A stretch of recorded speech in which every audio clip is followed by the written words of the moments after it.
Ok, Haïti. Voici les récits d'un jeune métissé. Moi, J-Os. Yeah, pour Haïti. Check.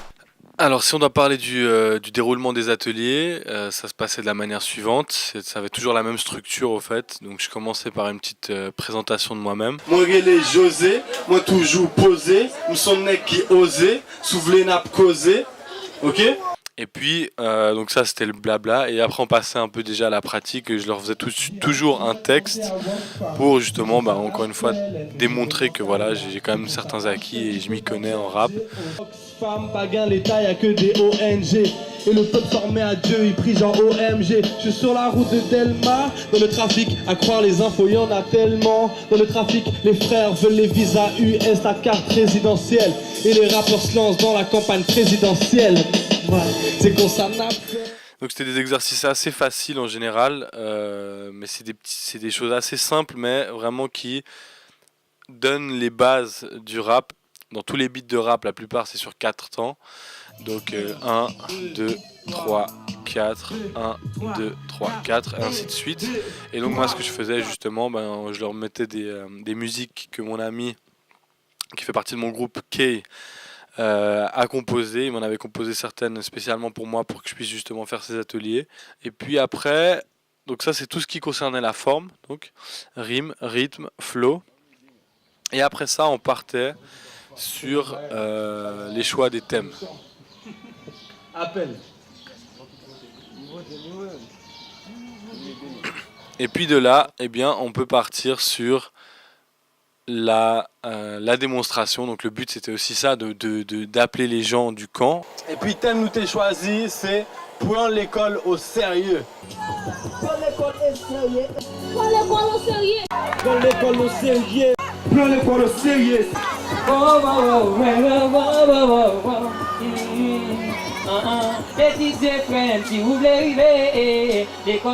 y a tout le camp qui vient et qui regarde et en général les gens sont assez contents parce qu'effectivement ils n'ont pas forcément l'habitude justement d'avoir des petites représentations entre eux. Ça permet même à certains de se mettre en avant, de se valoriser.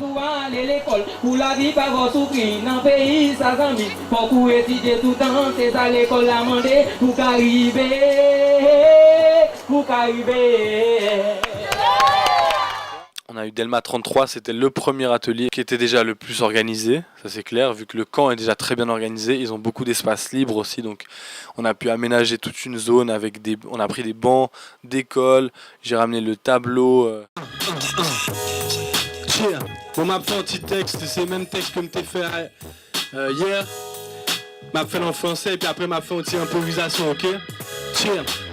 Je te projette ma vision comme un diaporama pour mes haïtiens litimes, ma diaspora man. Ça fait mal de voir son pays d'origine dans cet état, sachant que certaines fautes seront incorrigibles. Garde les problèmes, le chômage, l'éducation, les gamins des rues pour les autres leur habitation. Je pourrais enchaîner les exemples et les citations, mais mes palpitations décrivent la situation.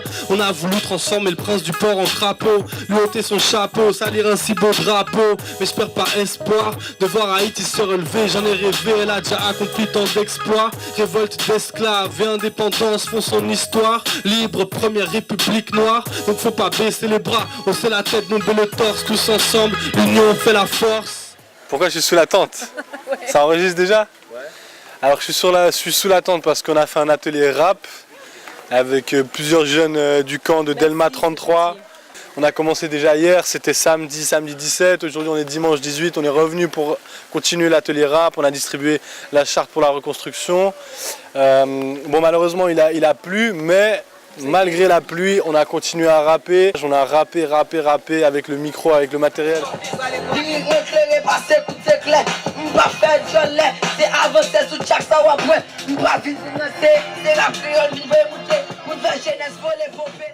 Parce que là, c'était vraiment du rap tout terrain, quoi. On était à même la pluie. Ils avaient même leurs bloc-notes avec leurs textes. Il y avait les gouttes d'eau qui tombaient dessus, mais ils continuaient à rapper. Et franchement, c'est une expérience, je pense, que je revivrai nulle part ailleurs. Parce que même moi, je vais dire, en Suisse, au début, quand je commençais, j'aurais fait un atelier, il y aurait eu la pluie, je serais rentré chez moi et puis basta, tu vois. Alors, le deuxième camp qu'on a fait, c'était sur la place Boyer, donc à au centre de Pétionville. Et là, c'était vraiment différent parce qu'en plus de ça, on sortait de Delma 33, tout s'était bien passé, tout était super organisé. Et on arrive à la place Boyer et là, c'est totalement différent. Celui-là m'avait l'air quand même spécialement, les gens étaient vraiment les uns sur les autres.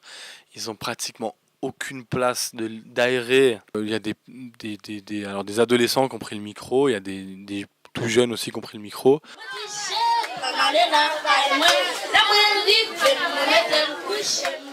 On a fait un micro ouvert, comme on dit, un open mic. Et là, voilà, ceux qui voulaient prendre le micro s'exprimaient. D'ailleurs, on a eu une scène un peu tendue à un moment. Justement, quand j'ai tendu le micro, il y a un des jeunes qui a pris le micro. Et il a commencé à ce qu'on appelle clasher un autre jeune, c'est-à-dire l'attaquer verbalement. C'est vrai que dans le contexte du camp, avec toute la tension qu'on a, en train de se lancer des insultes, pas forcément des insultes, mais en tout cas des provocations, et ça peut dégénérer. Donc. Le camp suivant, ça s'est passé à Léogane. On a la mer juste à côté, donc ça, c'est encore un contexte différent. Encore une fois, tout dépend du contexte. Là, les gens étaient super accueillants, super cool. Il y a eu des choses intéressantes. On a eu la possibilité, justement, là, on a pu écrire sur un thème, choisir un thème. Il y a eu plusieurs thèmes qui ont été proposés et le thème choisi, c'était prends l'école au sérieux. Ça veut dire prends l'école au sérieux. Nous-mêmes, la jeunesse, faut qu'on aime l'école. Parce que l'école. Justement, faire une démonstration devant tous les autres gens du camp, et ça a vraiment bien donné. Ça fait. Depuis tout petit, j'aimais aller à l'école, j'aimais apprendre pendant que les autres aimaient jouer au football. Moi, je préférais regarder dans des livres. Aujourd'hui, j'apprends et je t'avoue, j'en suis ivre. Les mains en l'air, Léogane, est-ce que nous là? Les mains en l'air, Léogane, est-ce que nous là?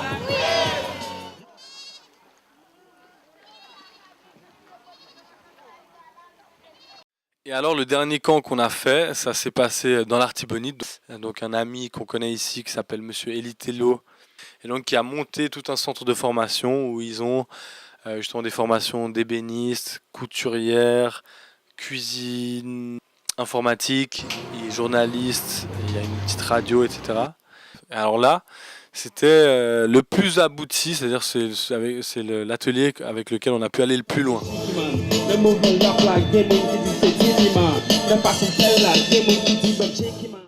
Là, on n'a pas passé énormément de temps, mais on a quand même fait un petit moment sur les fondamentaux. Et assez rapidement, on a pu se concentrer sur l'écriture d'un thème. Sur un thème. Donc là, on a écrit tout un texte par rapport justement au centre de formation Appel. Les jeunes avaient envie de remercier ce centre-là. Merci pour l'éducation, merci pour tout ça. Vous faites l'homme qui ça m'a réfléchi. Dis merci à tout le monde qui te mettait tête ensemble, qui fait saluer Jodia pour tout le monde encore. Et donc le refrain était assez intéressant parce que justement ça disait un appel qu'on lance à la population, venez aller en cours, visiter un bon centre de formation, on a besoin d'éducation, on a besoin de... Nous besoin de reconstruction, avenir pays a menacé. Depuis appel entrer dans le pays, moi sauvé, moi tellement comprendre, moi vim composer, décomposer, moi merci tout ça fait là, pour tout ça qu'elle a fait, n'a dit merci fils parce que nek ça son beaux affaires, n'a appel n'a jeune mécanique, avec électricité, même pour le artisanat poser gain ça m'pas cité. Merci appel. Comme privilège, ça c'est force de l'eau qui est en première échelle. Après l'idée finité, rêve réalisé. Yon appel nous lancer à la population. Viens pour visiter yon bon centre de formation. Nous besoin d'éducation, nous besoin de motivation. Avenir pays a menacé, nouvelle décentralisation. Nous besoin d'éducation, nous besoin de mobilisation. Avenir pays a menacé, nouvelle décentralisation.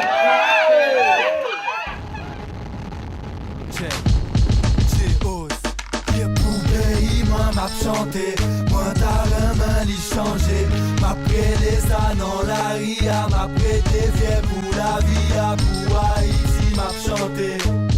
Mon vie li changé, m'a prêté ça dans la ria, m'a prêté fier pour la vie. Je me présente de mon vrai prénom, Ross Antonio. Dis José, si tu prononces faux, ta langue fait des tonneaux. Né en 1988, le 3 juin, depuis j'ai fait du trajet, j'ai tourné des pages. J'ai commencé mon périple au Pérou, dans la ville de Lima. J'y suis resté que 8 mois, puis j'ai traversé multiples décors et climats. Ces voyages gardent plein de souvenirs, un tas d'images. 10 ans que je suis ici, en 2006, domicile à Genève, belle petite ville suisse. Je mène une vie agitée, avec beaucoup d'activités. Des heures à fêter, quelques-unes à étudier. Géo, c'est mon double, mon pseudonyme. Malade du rap, 8 ans que je traîne cette pneumonie. Dans mon lit, dans mon nid, je pense à mon île. Je vais t'expliquer pourquoi je me dois de représenter mon hymne. Pour pays, moi m'a chanté, moi t'as la main l'y changer. M'a prêt les ânes en la ria, m'a prêté vieux pour la vie, pour Haïti m'a chanté. Mon vie l'y changer, m'a prêt les ânes en la ria, m'a prêté vieux pour la vie. À peine dans la majorité, je me dois d'aller voter, faire mon travail de maturité. J'ai décidé d'y développer mes origines de manière artistique, je voulais pas que ce soit trop rigide. Je t'explique, ma mère est helvète, mon père de Haïti. Faut pas Hawaï ou Tahiti. 50% non là-bas, mais ça fait partie de moi. Je rêve de mettre un high kick charistique. Le créole, je le parle un peu et le comprends. Si on parle pas trop vite, mais en aucun cas ne le maîtrise. Métis, plutôt clair de peau, cheveux frisés marron, grosses lèvres, nez indice.